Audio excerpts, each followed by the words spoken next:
你们两个，今天谁睡在地板上啊？他，你，明明是你，我昨天睡到地板上的。哦，那今天就应该轮到嘉庆了，是不是？是。嘉庆，你听妈妈说啊，妈妈已经把隔壁的房子租下来了，到时候呢，爷爷奶奶会带着平儿一起过去住的。然后呢，你们每个人都有自己的小房间，还有床，到时候说不定你还想念跟平儿一起住呢。来，听话，下来，快点，听话，下来。对了，这样就是好孩子了。那把被子盖上，别着凉了。盖好，盖好，啊，睡觉了啊，不许说话聊天。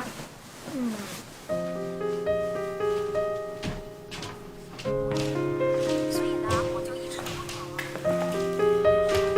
妈。这段时间让你和爸爸住在书房里面，真是为难你们了啊！等隔壁房子收拾好了，到时候你们带着平儿过去住，再请个阿姨，这样就舒服多了。都说你考虑的周到，老的小的连阿姨都安排好了。像你这样的好媳妇儿，真是前世修来的。没你说的那么好，谁都不喜欢自己的家里跟旅馆一样嘛。俊生怎么说啊？俊生我还没来得及跟他说，不过你们住舒服了，他肯定是高兴的呀。那不早了，你去睡觉吧。好，哎，帮你关电视啊。好。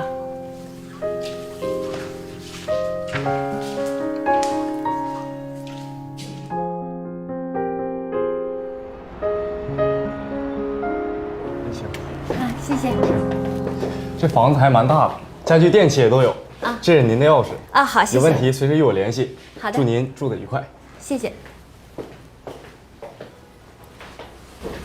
哎，老公，你看，这个房间爸爸妈妈住，这个平儿住，然后那边还有一个小隔间，阿姨也可以住的。这离得挺近的，来来往往也方便。这个房子本来租出去的，好不容易才争取到的。这房子一个月多少钱12000。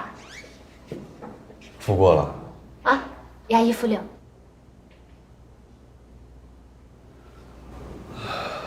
平时看你挺节俭的，这件事情上出手挺大的。确实不便宜，但是这钱不是给平儿和爸爸妈妈用的吗？只要他们住舒服了，我觉得也值得，你说呢？而且大家不用那么挤了。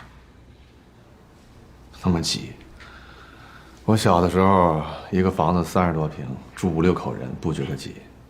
现在我们家200多平，住4个大人2个孩子，反倒觉得挤。不是平儿没住过来的时候，你也不说挤。这平儿一住过来，你天天说房子不够住，我就不明白了，一个孩子到底占你多大空间呢？那以前不是没有条件吗？现在有条件，为什么不能住得舒服一点啊？而且我还想跟你说件事儿呢。你看，你每个月给罗子君的抚养费挺高的，其实就是想让他们生活得好点，是吧？那现在，其实平儿一直是住在我们家的。我在想，你可不可以跟他说一下，把这个生活费问他要回来？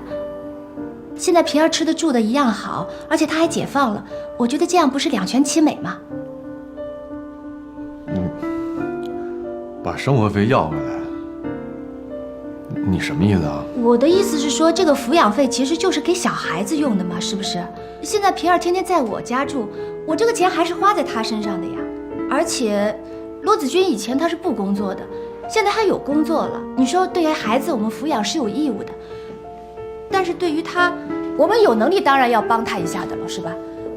但是，那不是义务啊。这账啊，你算得挺清楚的。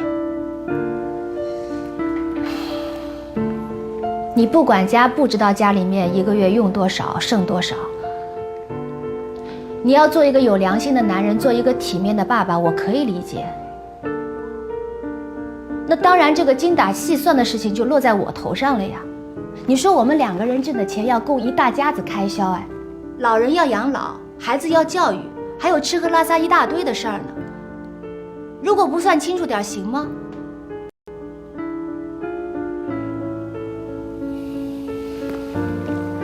如果你觉得不合适的话，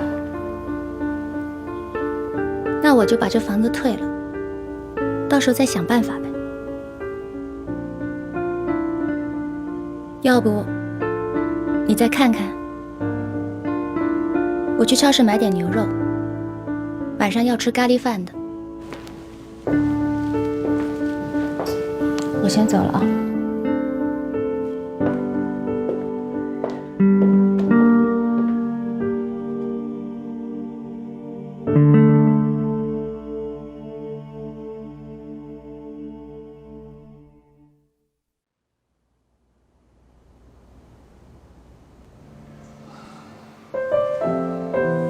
我今天就想找他去聊聊，没想真动手。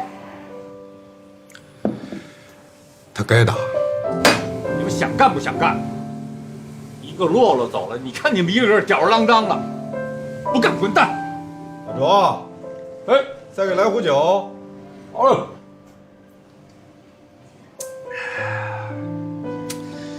子君真是大变样了，每一回见他，都觉得是不是以前看错了。每个人都会有一些潜质，没有刺激就不会展现。就像今天，要不是碰到段小天儿，我们都还以为你永远不会打架。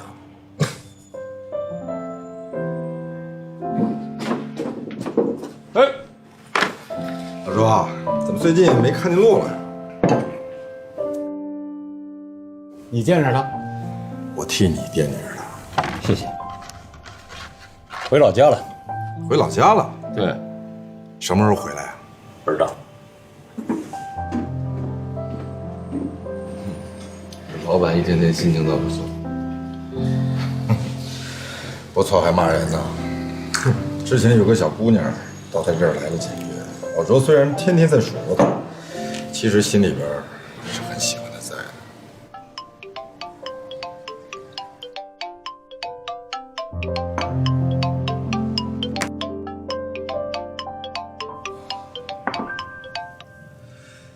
你跟玲玲现在怎么样了？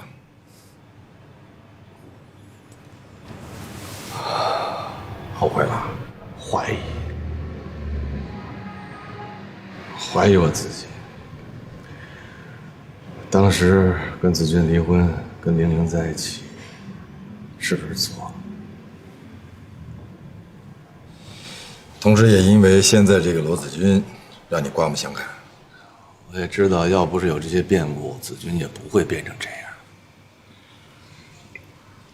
有些话吧，我一直闷在心里边，不敢跟别人说。有的时候，甚至自己都不敢承认。你说我跟玲玲在一起，柴米油盐的走到现在，总会有问题出现。我们不是小孩子，我知道，任何一对夫妻，两口子嘛，过日子，总会有默契，也会有矛盾。事情是两面性的嘛，我都知道。我也一直告诉自己，这是我自己的问题，不是对方的问题。但是我有的时候还是忍不住会想子君吧。其实今天打段小田，打的也是我自己。你怎么不说话？我说这么多，你怎么不说话？没什么好说的。我知道你看不起我。当然没有。那你怎么想的？你想什么呢？想我自己的问题。就像你刚才说的，有些事情知道归知道，固执归固执。还有什么问题啊？什么问题到你这儿不都迎刃而解吗？每个人都注定有这辈子解不开的问题，这就是老天派你来一趟的修行。而当你意识到的时候呢，对于结果是什么也就不那么重要了。那你的问题是什么？唐晶，这只是问题的一部分。可难道还有别的女的能成为你的救星？